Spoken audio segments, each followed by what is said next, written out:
ஸ்ரீ ஆதி நாகஜோதிடம். மீன ராசிக்காரர்களுக்கு சராசரி முடிவுகளை தாராளமாக அல்லது சிலர் சராசரியை விட சற்று பலவீனமான முடிவுகளை பெறலாம். இந்த மாதத்தில் முதல் பகுதியில் சூரியனின் பெயர்ச்சி உங்கள் 4வது வீட்டில் இருக்கும் மற்றும் ஜூலை 16 முதல் சூரியன் உங்களின் 5ஆம் வீட்டில் பெயர்ச்சியாகிறார்.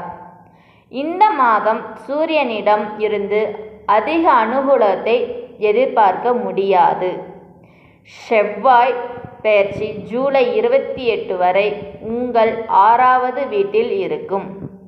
ஜூலை 28க்கு பிறகு செவ்வாய் உங்கள் 7வது வீட்டிற்கு செல்கிறார். இந்த மாதத்தில் பெரும்பாலான நேரங்களில் செவ்வாய் உங்களுக்கு சாதகமான பலன்களை தரும்.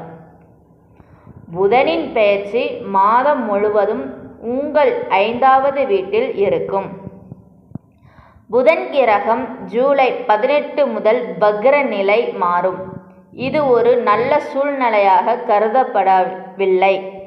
4ஆம் வீட்டில் ராகுவின் ராசியில் குரு பெயர்ச்சி இருக்கு.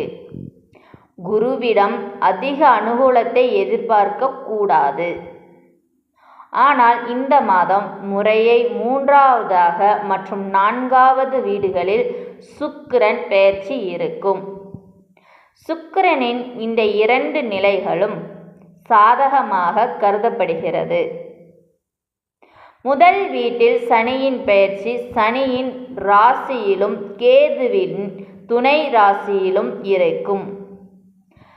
சனியும் ஜூலை 13 முதல் வக்ர நிலையில் மாறும். ராகுவின் பெயர்ச்சி உங்கள் 12ஆம் வீட்டில் குரு ராசியில் இருக்கும். 6ஆம் வீட்டில் கேதுவின் பெயர்ச்சி உங்களுக்கு சாதகமான பலன்களை அதிக அளவில் தரும். வேலை தொடர்பான விஷயங்களில் சராசரியான முடிவுகளை மாதம் தரக்கூடும்.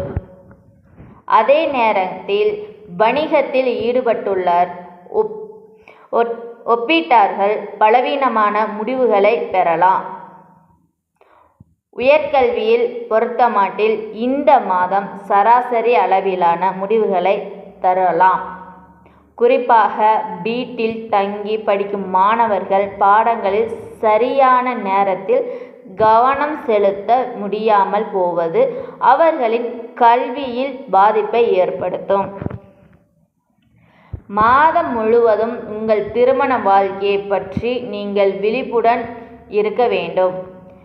அப்போதுதான் நீங்கள் திருமண மகிழ்ச்சியை பராமரிக்க முடியும். உங்கள் ஆரோக்கியம் இந்த மாதம் கவலையாக இருக்கலாம். பெரிய உடல் நல பிரச்சனை இல்லாவிட்டாலும் நீங்கள் விழிப்புடன் இருந்தால் முடிவுகள் இன்னும் சிறப்பாக இருக்கும்.